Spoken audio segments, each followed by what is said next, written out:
দাসপুরের ভিতরে দুটো আমাকে দারুণ জায়গা লেগেছে, ঠিক আছে। Welcome to secondary.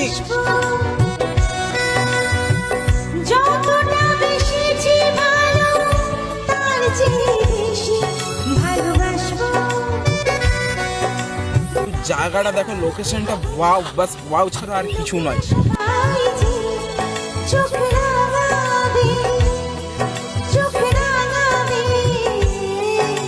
আর এখানটায় প্রায় কয়েক একর জুড়ে আমাদের বলতে পারো ঝিল। আর এখানে নর্মাল ঝিল বলতে কোনো নদী নালা নয়, হ্যাঁ এইটা অ্যাকচুয়ালি মাছ চাষের জন্য এই ঝিলটা পুরো। আর দেখতে পাচ্ছ এখানে প্রায় মাছ চাষের জন্য অনেক কিছু করা আছে, এখানে ডোঙা করা আছে, প্রায় হেভি জায়গাটা। আগে যে এই জায়গাগুলো দেখতে পাচ্ছ, এই জায়গাটা অ্যাকচুয়ালি আগে এরকম ছিল না। আগে প্রায় একবারে অনেকটাই নিচু ছিল, অনেকটাই। এখন ব্যাপক করে আমি এসেছি প্রায়, হ্যাঁ, সরবেরিয়া থেকে সে সেকেন্ডারি, যেখানটা আমরা গৌড়া যাচ্ছি যে রাস্তাটা, সেকেন্ডারি হয়ে নন্দনপুর স্কুল থেকে একবারে এই সাইড দিয়ে বেরিয়ে আসছিলাম। তো জায়গাটা আমার ঠিক জানা নেই, কিন্তু দারুণ লাগলো জায়গাটা, দারুণ অপূর্ব। তোমরা একবার এসে ট্রাই করতে পারো কেমন কি জায়গাটা রয়েছে।